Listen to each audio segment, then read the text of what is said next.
Hello, welcome back friends. उम्मीद है आप सब अच्छे से होंगे।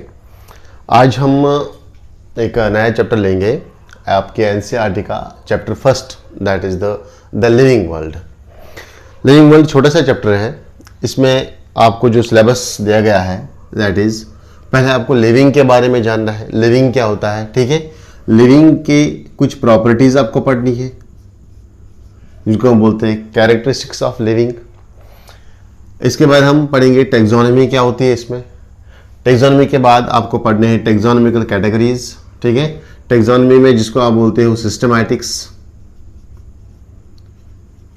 ठीक है, सिस्टमैटिक्स, टेक्सोनॉमिकल कैटेगरीज, और लास्ट पे टेक्सोनॉमिकल एड्स जिसमें हर्बेरियम है, जूज है, जोलॉजिकल पार्क्स, बॉटनिकल गार्डन्स, वो सब आते हैं इस एड्स के अंदर। नाउ लिविंग वर्ल्ड, लिविंग जो है, लिविंग क्या होता है, ठीक है। लिविंग वर्ड जो है ये निकला है बायोलॉजी में। It's a term from biology, biology से ये टर्म निकला है। तो सबसे पहले आपको मालूम होना चाहिए कि बायोलॉजी क्या है। बायो ये दो वर्ड्स का बना है, बायो एंड लॉजी, ठीक है। बायो को हम बोलते हैं सिंपली लाइफ, और लॉजी को हम बोलते हैं स्टडी। लाइफ की स्टडी को हम सिंपली बायोलॉजी बोलते हैं। तो मैं लिख सकता हूं बायोलॉजी जो है it is that branch of science, science का वो ब्रांच जिसमें हम लाइफ के वेरियस फॉर्म्स पढ़ते हैं, ठीक है। स्टडी ऑफ लाइफ फॉर्म्स या simply study of life processes. जितने भी लाइफ प्रोसेसेस हैं, जितने भी लाइफ में एक्टिविटीज हो रही है एक लिविंग ऑर्गेनिज्म में, वो सब हम किस में पढ़ते हैं, बायोलॉजी में। तो इसलिए हमने बोला यहां पे this the study of life forms या simply the study of life processes. इनकी स्टडी को हम नाम देते हैं सिंपली बायोलॉजी। तो अब आप बोलेंगे यहां पे लाइफ जो है दिस इज बोथ, प्लांट्स को भी लाइफ होती है एज वेल एज एनिमल्स की भी लाइफ होती है। ओके, प्लांट्स की भी लाइफ होती है, एनिमल्स की भी लाइफ होती है। अगर हम प्लांट लाइफ के बारे में पढ़ेंगे that is known as the botany. अगर हम एनिमल लाइफ के बारे में पढ़ेंगे तो that is known as the zoology. So botany and zoology are the two parts of the biology. ये बायोलॉजी के दो ब्रांचेस हैं जिसमें हम इलॉबरेटली बायोलॉजी स्टडी कर सकते हैं। तो अगर हम फादर की बात करेंगे, बायोलॉजी का फादर कौन था, उसका नाम था एरिस्टोटल, ठीक है, एरिस्टोटल। तो जूलॉजी का फादर भी सेम एरिस्टोटल ही था। Aristotle was the father of zoology, ठीक है। अब बचा यहां पे बॉटनी। बॉटनी का फादर कौन था, शाबाश, that was the Theophrastus.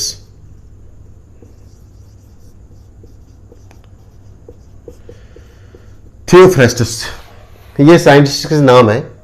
Theophrastus was the father of botany while as the Aristotle was the father of zoology as well as father of biology, ठीक है, सिंपली। तो कोई भी लाइफ फॉर्म हो, चाहे वो प्लांट की लाइफ फॉर्म हो, चाहे वो एनिमल की लाइफ फॉर्म हो, चाहे वो माइक्रो ऑर्गेनिजम्स की लाइफ फॉर्म हो, ठीक है, माइक्रोब्स की लाइफ फॉर्म हो, कोई भी लिविंग फॉर्म, उसके लाइफ प्रोसेस को पढ़ने को, जानने को हम नाम देते हैं बायोलॉजी, ठीक है, शाबाश। नाउ अब लिविंग्स क्या है, व्हाट इज लिविंग एक्चुअल में। लिविंग हम बोलते हैं जो भी कोई ऑर्गेनिज्म, जो भी कोई थिंग जो है, कोई भी चीज जो जीवित हो, ठीक है, विच इज अलाइव, एनीथिंग, कोई भी चीज विच इज अलाइव, जिसमें जान होगी, जो जिंदा होगा, जो जीवित होगा, उसी को हम नाम देंगे लिविंग, जो अलाइव होगा।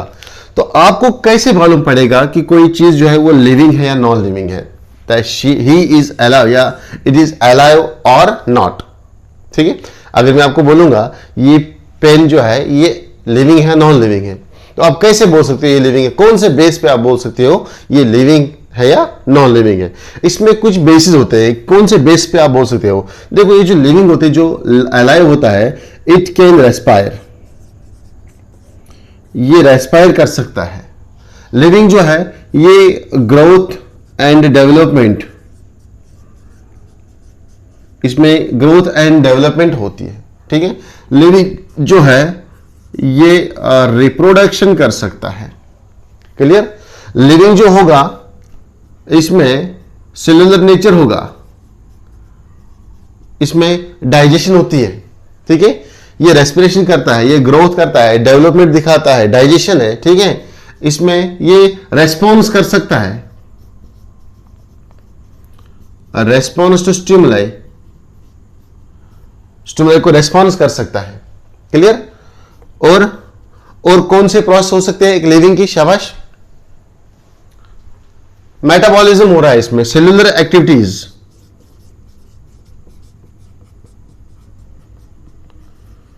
सिंपल है ना? किस चीज को आप अलाइव बोल सकते हो, किसको आप लिविंग बोल सकते हो? हम लिविंग बोल सकते हैं which can respire, can show growth and development, can show reproduction, which can digest, which can show response to the particular stimulus. अगर मान इसको हम बोलते हैं कॉन्शियसनेस, ये कॉन्शियस होगा कि मेरे सराउंडिंग में क्या क्या हो रहा है। अगर टीचर पढ़ा रहा है उसको सामने दिखेगा कि हाँ टीचर पढ़ा रहा है। क्लियर? यानी कि ये हर अपनी सराउंडिंग में कॉन्शियस रहेगा। ठीक है, होशियार रहेगा। कोई भी उसको यहां से स्टिमुलस दे दो, ये वहां पे आपको रेस्पॉन्ड करेगा। ठीक है, इसी तरह सेलुलर एक्टिविटीज, इसकी बॉडी में सेलुलर एक्टिविटीज हो रही है जिनको हम बोलते हैं मेटाबॉलिज्म चल रहा है इसकी बॉडी में।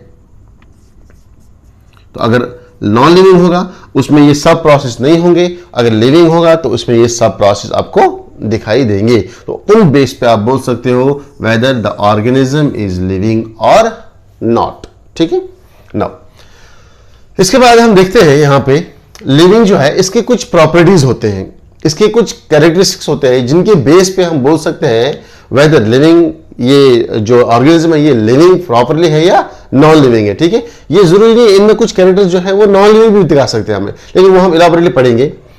Characteristics of living,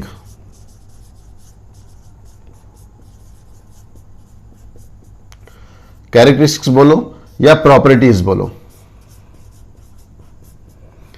properties of living. Living की जो एक जीवित चीज होगा इसमें कौन कौन से कैरेक्टरिस्टिक्स होनी चाहिए, उसमें कौन कौन से प्रॉपर्टीज होनी चाहिए। ठीक है, नंबर 1, इसमें सबसे पहली प्रॉपर्टी जो होती है एक लिविंग ऑर्गेनिज्म की, दैट इज ग्रोथ। इनको हमें इलाबोरेट करके पढ़ना है। ठीक है, अब इसमें कुछ एक्सेप्शंस भी हैं। ठीक है, वो हम देखेंगे। इसमें हमें जो सेकंड प्रॉपर्टी पढ़ना है दैट इज द रिप्रोडक्शन। दूसरी प्रॉपर्टी, तीसरी प्रॉपर्टी जो आपने यहां पे पढ़नी है that is the catabolism, chemical reactions inside the body. चौथा जो आपको पढ़ना है that is it is cellular nature, that is it is cellular nature. इसका नेचर जो है, इसकी बॉडी का नेचर जो है वो किसका बना है? सेल्यूलर नेचर का। ठीक है, नाउ लास्ट प्रॉपर्टी जो है दैट इज द कॉन्शियसनेस।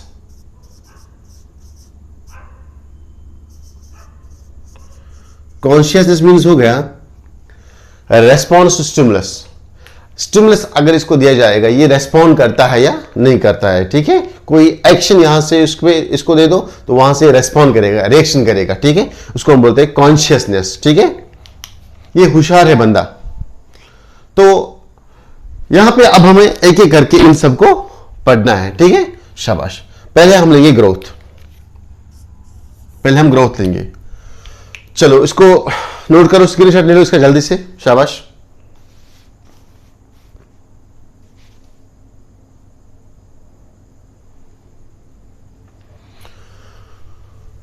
हो गया?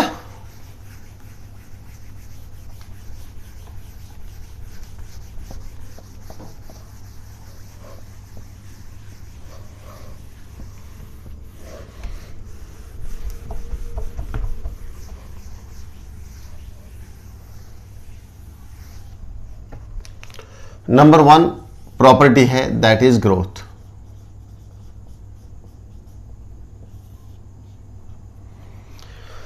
ग्रोथ जो है मैं लिख सकता हूं every living organism can grow.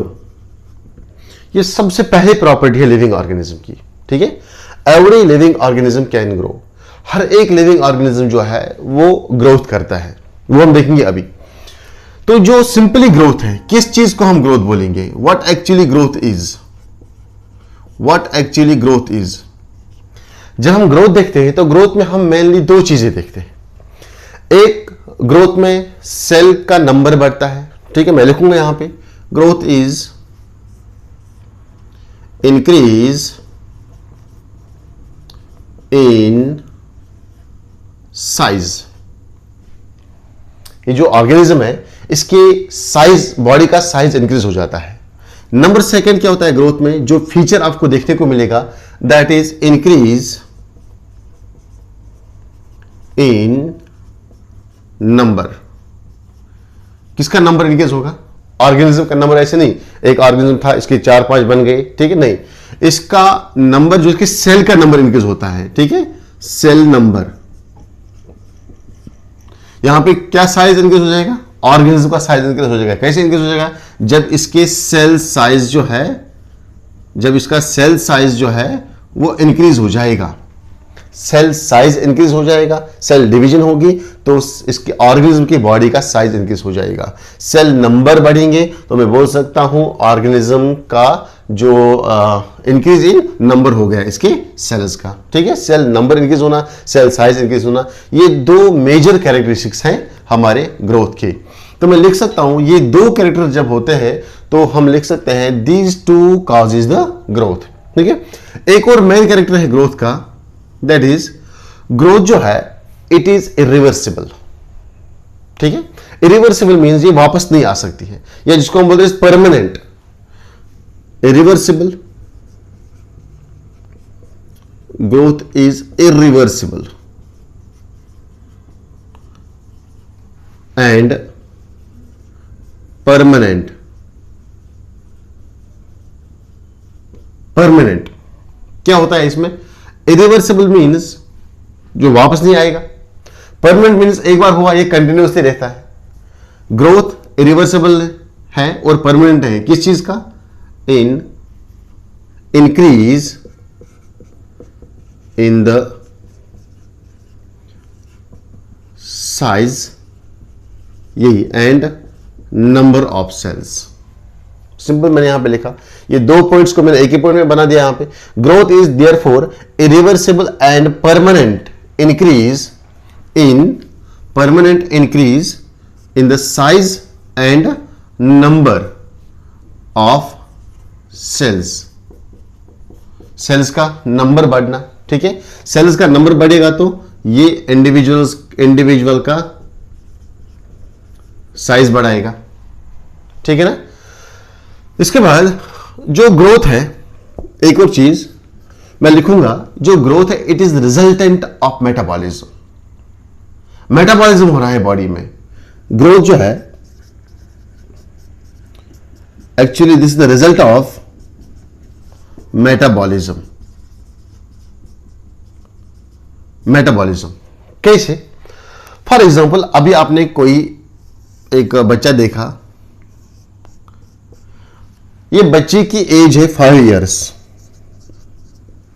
और इसका जो वेट है दैट इज 20 kg और इसकी जो हाइट है दैट इज 3 फीट। ये टाइम में फिर आपने इस बच्चे को देखा आफ्टर 5 इयर्स, 5 साल के बाद या 10 साल के बाद जब आपने देखा इसको, चलो 10 इयर्स लेंगे, 10 साल के बाद जब आप देखोगे, सबसे पहले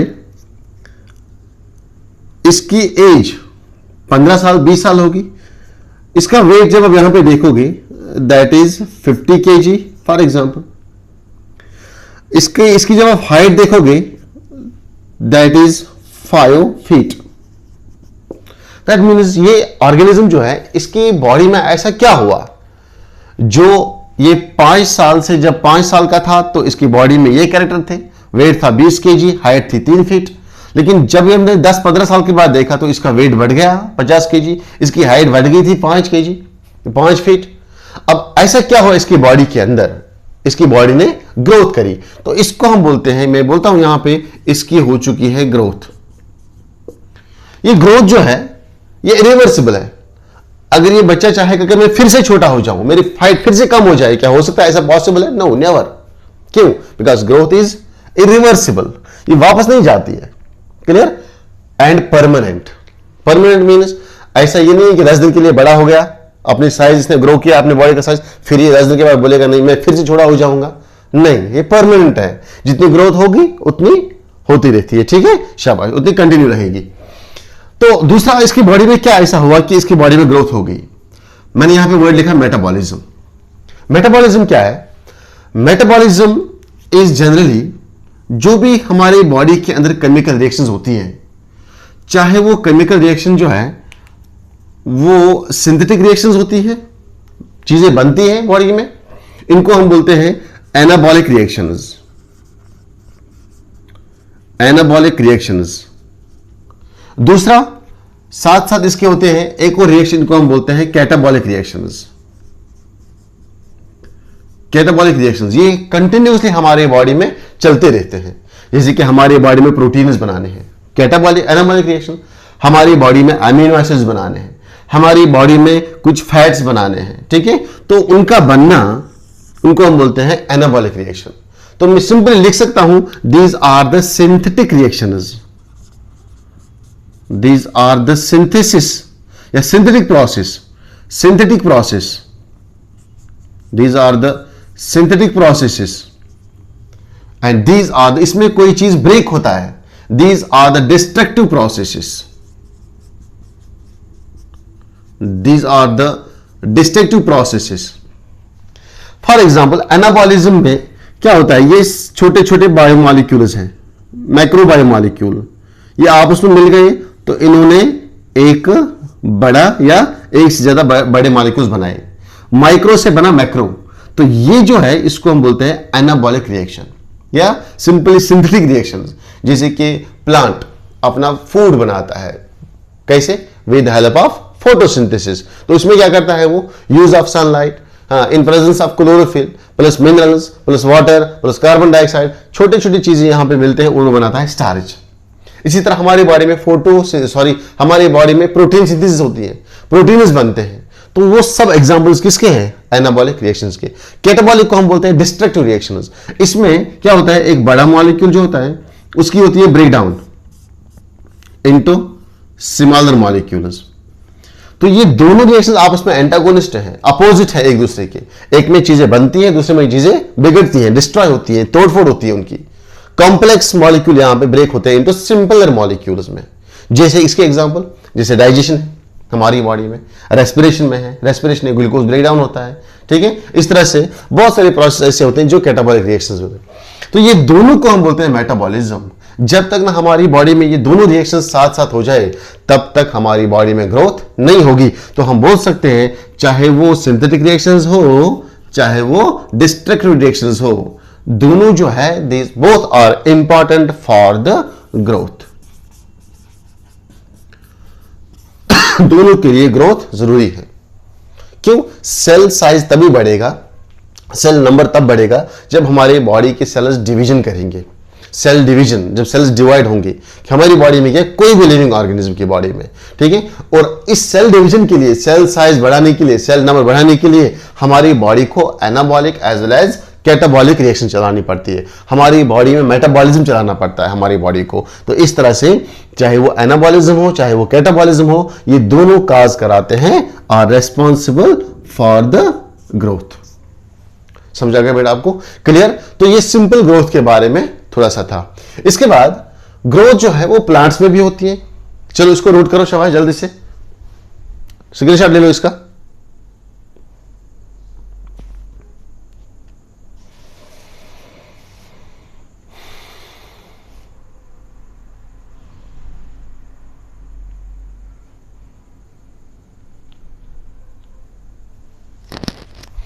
तो इसके बाद हम कुछ एनिमल्स कुछ ऑर्गेनिजम्स की एग्जांपल लेंगे, ठीक है।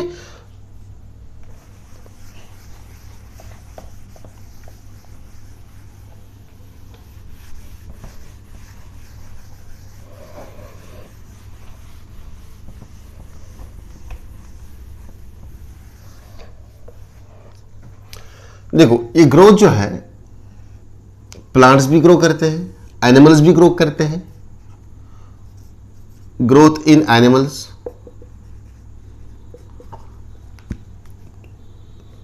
Growth in plants,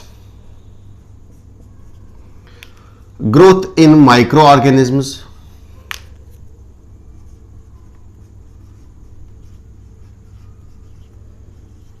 growth in microbes, and growth in non-living organisms, non-livings। Sir ये क्या बताया आपने, non-livings? तो इसको हम फिलहाल साइड में करते हैं, फिलहाल इन तीनों की बात करेंगे, ठीक है। First, second and third, first, second and third की बात करेंगे। पहले देखेंगे एनिमल्स में ग्रोथ होती है, यस होती है। प्लांट्स में ग्रोथ होती है, प्लांट्स में भी होती है, और माइक्रोब्स में भी होती है। पहले हम इन तीनों के ग्रोथ के बारे में बात करेंगे कि इन तीनों की ग्रोथ में क्या डिफरेंस है।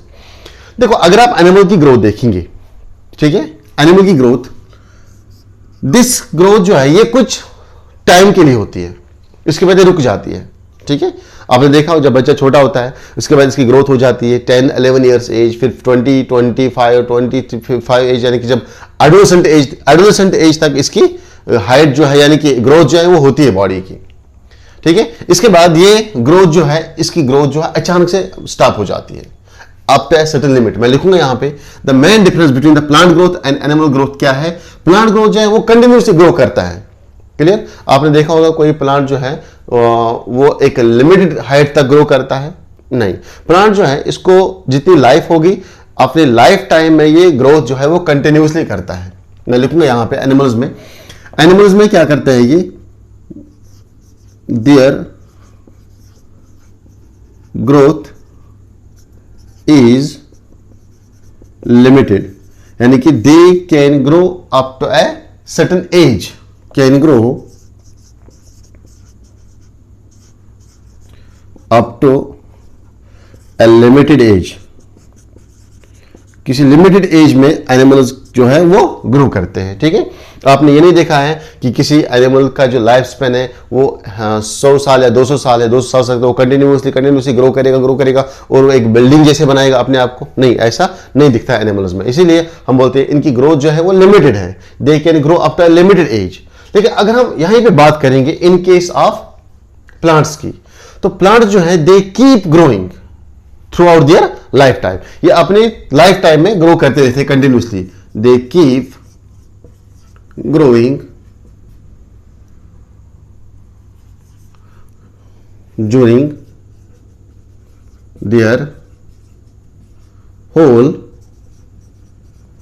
Life span. जितना एक प्लांट का लाइफ स्पेन होता है ये लाइफ स्पेन कंटिन्यूसली ग्रो करता रहता है, और जितना इसका लाइफ स्पेन होगा ये प्लांट जो है या ये ट्री जो है ये कंटिन्यूसली ग्रो करता रहेगा। ये मेन डिफरेंस है between the growth of animals and growth of plants. अगर हम बात करेंगे माइक्रोब्स की, माइक्रोब्स की ग्रोथ इन दोनों से डिफरेंट है। माइक्रोब जो है वो क्या करता है, वो अपने सेल को बढ़ाना चाहता है, वो अपने बॉडी को साइज को बढ़ाना चाहता है, और बढ़ने के साथ साथ इसकी डिवीजन होती है, यानी कि एक सेल से 2 सेल बन जाते हैं। तो मैं लिखूंगा यहां पे जो माइक्रोब्स हैं, माइक्रोब में growth and reproduction is one of the same thing. Growth and reproduction is growth are same, ये दोनों सेम है। जब हम एनिमल्स की बात करते हैं तो इनमें ग्रोथ एक है, रिप्रोडक्शन अलग है, यानी कि एसेक्सुअल भी होती है, सेक्सुअल भी होती है। यानी कि इसमें पहले ग्रोथ होती है, बाद में 2 एनिमल्स से एक और नया एनिमल बनता है, या वो इनके सब सेक्सुअल रिप्रोडक्शन में, इनके सब एसेक्सुअल में सिंगल से बनता है न्यू ऑर्गेनिज्म, वो हम बात करेंगे इसके बाद सेकंड कैरेक्टर में। प्लांट्स में भी ऐसा होता है, सेक्सुअल रिप्रोडक्शन भी होती है, एसेक्सुअल रिप्रोडक्शन भी होती है। पहले ग्रो करना पड़ता है, फिर सीड बनता है, ठीक है, उसके बाद फिर फर्टिलाइजेशन वगैरह होती है, ठीक है। यहां पे क्या होता है, माइक्रोब्स में।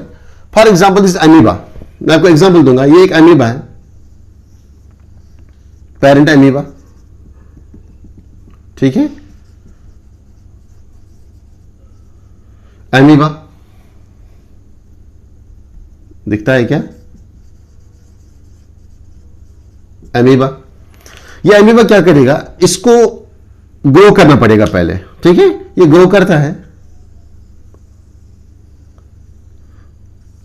और जब इसकी बॉडी ग्रो करती है, ग्रोथ करने के साथ साथ इसकी स्प्लिटिंग होती है, that is the binary fission. It splits into two, it splits into two daughter amoeba. इसकी ग्रोथ ही जो है वो इसका रिप्रोडक्शन है। रिप्रोडक्शन मीन्स एक से दो बनना, यानी ग्रोथ के साथ साथ नंबर बढ़ता है, ठीक है। तो ये माइक्रोब्स में ग्रोथ होती है। तो आप सिंपल याद रखना, growth and reproduction are same in case of microbe. ये माइक्रोब जो है ये ग्रोथ करता है और इसके साथ इसकी रिप्रोडक्शन होती है। This is the daughter organism one, this is the daughter organism second. कहां से बना? पेरेंट अमीबा से। तो अब मैं एक क्वेश्चन करूंगा आपसे। आपने लिविंग ऑर्गेनिज्म के बारे में पढ़ा, लिविंग ऑर्गेनिज्म ग्रो करते हैं। तो ये जो ग्रोथ है, क्या इस ग्रोथ के बेस पे हम बोल सकते हैं एक ऑर्गेनिज्म लिविंग है, लिविंग ऑर्गेनिज्म है? फॉर एग्जांपल ये कोई यहां पे ऑर्गेनिज्म है, कोई भी ऑर्गेनिज्म, हमें नहीं मालूम कि ये लिविंग है नॉन लिविंग है, लेकिन ये ग्रो कर रहा है, इट ग्रोज। क्या इस ग्रोथ के बेस पे हम इसको बोल सकते हैं कि ये ऑर्गेनिज्म जो है ये लिविंग है या नॉन लिविंग है? क्या इस ग्रोथ के बेस पे हम इसको बोल सकते हैं ये ऑर्गेनिज्म लिविंग है? तो अगर बोल सकते हो तो क्यों, अगर नहीं बोल सकते क्यों नहीं बोल सकते हैं? सुनो इसका आंसर। अब पहला मेरा आपसे मेरा क्वेश्चन है, is growth a defining property?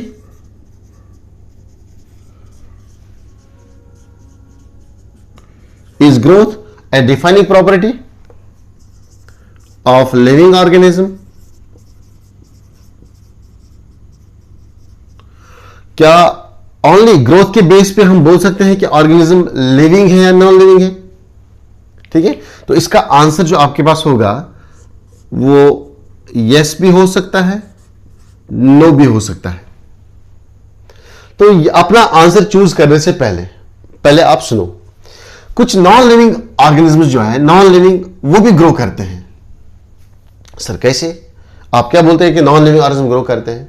हाँ देखो, फॉर एग्जाम्पल मैं एग्जाम्पल लूंगा, सैंड मोल्ड। सैंड मोल्ड समझते हो? रेत का टीला, ठीक है, जो अक्सर समुद्र के किनारे पे होता है। ये रेत का टीला जो है ये एक छोटा है, छोटा रेत का टीला, ये रेत है, सैंड। थोड़ी सी सैंड उठाई, जमा कर ली किसी किनारे पे जहां पे कंटिन्यूसली हवा चलती है, ब्रीज चलती है। तो इस ब्रीज के साथ साथ सैंड मॉलिक्यूल्स आते हैं और इस पे ऐड होते जा रहे हैं। और फिर 5 दिन 10 दिन 15 दिन के बाद फिर से आप वहां पे जाते हो इस सैंड मोल्ड को देखने के लिए, तो इस सैंड मोल्ड का साइज जो है वो ऐसे बड़ा होता है, इसलिए कुछ साइज बढ़ा है। फिर आप 10 दिन 15 दिन 20 दिन के बाद फिर से जाते हो तो इस पे और रेत जो है वो जमा होती है इस तरह से, इसने और साइज में ग्रो किया है। इसके बाद आप फिर कुछ समय के बाद जाते हो तो इसका साइज फिर से इंक्रीज होता है। क्यों? क्योंकि इस पे रेत जो है वो कंटिन्यूसली जमा होती है, सैंड जो है वो कंटिन्यूसली जमा होती है। सैंड मोल्ड, सैंड मोल्ड क्या लिविंग है नॉन लिविंग है? It is non living. लेकिन जब आप आए थे 10 दिन, जब आप पहले आए थे यहां पे, तो इसका जो साइज था वो फॉर एग्जांपल 2 इंच था या 10 इंच, 10 इंच। फिर आप 15-20 दिन के बाद आए तो इसका साइज बढ़ गया था 2 फीट। फिर आप कुछ समय बाद और आए तो इसका साइज और बढ़ा था। क्यों? क्योंकि रेत कंटिन्यूसली हवा से आती है और वो कंटिन्यूसली ग्रो होती जा रही है। ऐसा आपको देखने को मिलेगा जो बीच होते हैं, समुद्र के बीच, ठीक है, किनारे जिनको हम बोलते हैं, वहां पे अगर आप रेत थोड़ा जमा करोगे उसके बाद आप विजिट करोगे 10-15 दिन के बाद, वो रेत जो है वो टीला कंटिन्यूसली बढ़ता जा रहा है, क्योंकि वहां पे कंटिन्यूसली हवाई चलती रहती है और वो यहाँ पे ग्रोथ करता है इस सैंड मोल्ड को, जिसको बोलते हैं रेत का टीला। ठीक है, आपने सुना होगा। तो यहां पे 5 फीट इसकी हाइट है। तो आप मुझे बोलो ये नॉन लिविंग था, क्या इसने ग्रोथ काज की? Yes, this is growth. आप बोल सकते हो दिस इज ग्रोथ, इसने भी यहां पे ग्रोथ काज की। ठीक है, अब दूसरे एग्जांपल में दूंगा आपको, एग्जांपल नंबर सेकंड, ये थी example number first. Example number second, आप एक स्नो बॉल ले लो, स्नो बर्फ, जहां पे बर्फ गिरती है, तो आप बर्फ का एक छोटा सा ले लो पीस, फिर आप इसको घुमाओ बर्फ पे, ये बर्फ है पूरा, जैसे आप इसको रोल करोगे बर्फ में, तो इसका साइज जो है वो धीरे धीरे बढ़ता जाएगा। जैसे आप इसको आगे आगे लेके जाओगे इस बर्फ पे, इस पे बर्फ ऐड होता जाएगा ऐसे, और ये साइज में ग्रो करेगा। तो अब मुझे बोलो, पहले साइज का इसका एक छोटी सी बाल थी, जैसे आपने इस बर्फ के सरफेस पे उसको खींचा, तो ये साइज बर्फ इस पे ऐड होता गया, ठीक है, होता जा रहा है कंटिन्यूसली, और ये इंक्रीज होता है साइज में, ये बाल एक बड़ी बाल बन जाती है। क्या ये ग्रोथ नहीं है? नॉन लिविंग है, ice is non living, but it further shows growth. Simple है ना सर, नॉन लिविंग होने के बाद भी ग्रोथ किया इसने। या सिंपली तीसरे एग्जांपल में आपको, अगर किसी को समझ में नहीं आया, ये एक रॉक है, इस रॉक पे कंटिन्यूसली ऐड होते जा रहे हैं मिनरल्स, इस रॉक पे कंटिन्यूसली ऐड होते जा रहे हैं स्मॉल डस्ट पार्टिकल्स। तो ये जो पार्टिकल्स ऐड होते हैं, डस्ट पार्टिकल्स ऐड होते हैं इस रॉक के ऊपर,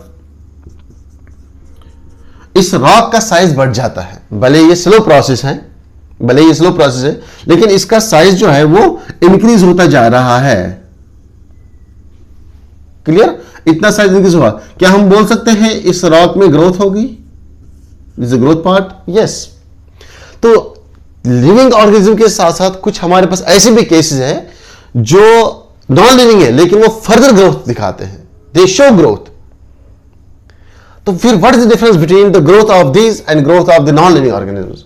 द ग्रोथ, ये जो मैंने एनिमल्स में ग्रोथ बताई आपको, प्लांट्स में ग्रोथ बताया, माइक्रो ऑर्गेनिज्म में ग्रोथ बताया, इन तीनों को हम बोलते हैं this growth is known as the intrinsic growth. अंदर से ग्रोथ हो रही है, मेटाबॉलिज्म से ग्रोथ हो रही है, but this growth is known as the extrinsic growth. तो मैं बोल सकता हूं जो नॉन लिविंग्स हैं, they show extrinsic growth, they show extrinsic growth, while as जो हमारे प्लांट्स हैं, एनिमल्स हैं एंड माइक्रोब्स हैं, दे शो इंट्रिंसिक ग्रोथ।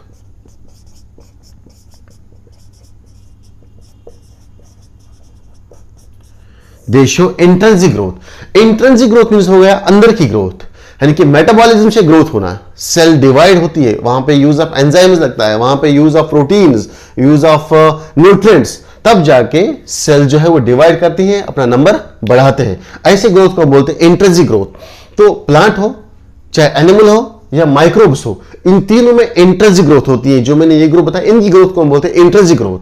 लेकिन जो यहां पे मैंने ये 3 एग्जांपल्स आपको बताए, ये तीनों एग्जांपल जो है, these are the examples of extrinsic growth, the growth of rock, the growth of sand mold, the growth of snowball। तीनों किसके एग्जांपल है? एक्सट्रिंसिक ग्रोथ के। तो अब मुझे आंसर करो, is growth a defining property of living organism? क्या growth के बेस पे हम बोल सकते हैं कि ये ऑर्गेनिज्म लिविंग है या नॉन लिविंग है? अगर ऐसे क्वेश्चन आएगा आपको, is growth a defining property? Defining means only property, या ये ऐसी प्रॉपर्टी जिसके बेस पे हम बोल सकते हैं कि ये ऑर्गेनिज्म ग्रोथ है, ये ऑर्गेनिज्म लिविंग है, नॉन लिविंग है? तो इसका आंसर आना चाहिए no. Growth is not a defining property. क्यों? बिकॉज अगर आपने ग्रोथ की बात करी, तो यहां पे आप बात करते हो जनरल ग्रोथ की, इसमें आता है इंट्रिंसिक ग्रोथ भी, इसमें आता है आपका एक्सट्रिंसिक ग्रोथ भी। तो अगर आपने इस बेस पे बोला यस, दैट मीन्स आप इसमें इंक्लूड करते हो नॉन लिविंग भी। समझ आ गया आपको?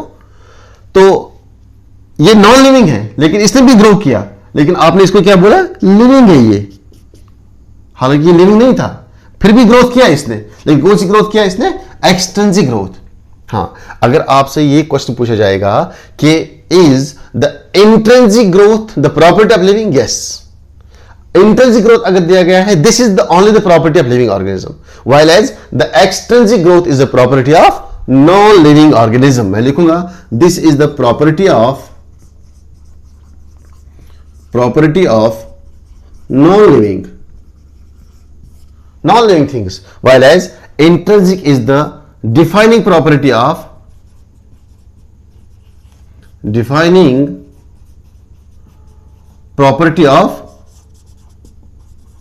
Living organism. जो लिविंग ऑर्गेनिज्म है उसकी डिफाइनिंग प्रॉपर्टी है इंट्रिंसिक ग्रोथ, जो नॉन लिविंग है उसमें होती है एक्सट्रिंसिक ग्रोथ। तो एक्सट्रिंसिक ग्रोथ को हम ग्रोथ में नहीं ला सकते हैं। तो इसका आंसर जो है आपका इस क्वेश्चन का, is growth the defining property?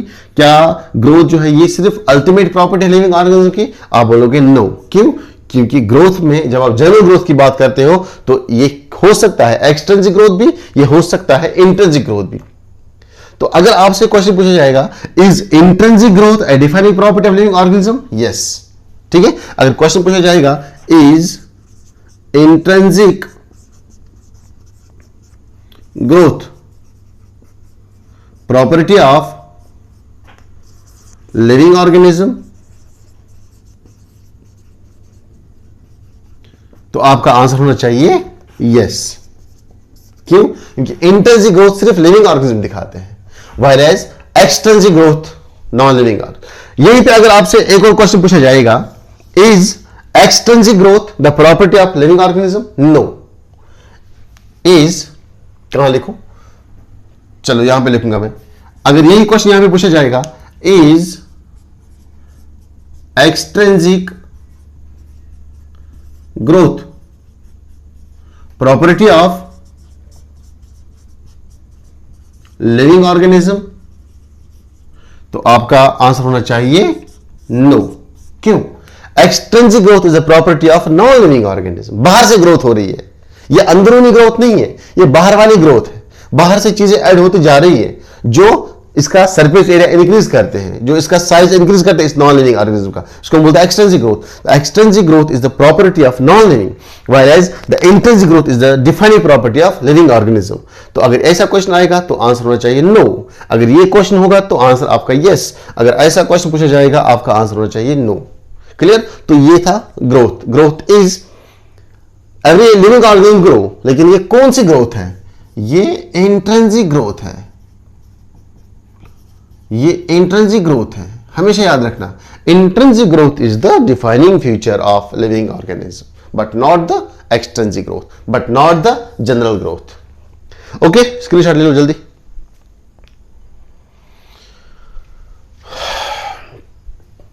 चलो मेरे ख्याल से आज का टॉपिक यहां पे ही खत्म करेंगे, ये थोड़ा लंबा चला। इसके बाद ये पहली प्रॉपर्टी है, सेकंड प्रॉपर्टी है इसके बाद रिप्रोडक्शन, कॉन्शियसनेस वगैरह, ठीक है। इसके बाद वो सब हम दूसरे लेक्चर में फिनिश करेंगे। आज के लिए काफ़ी है ये, तो सेकंड लेक्चर में हम स्टार्ट करेंगे reproduction as the property of living organism, ठीक है। Okay, bye.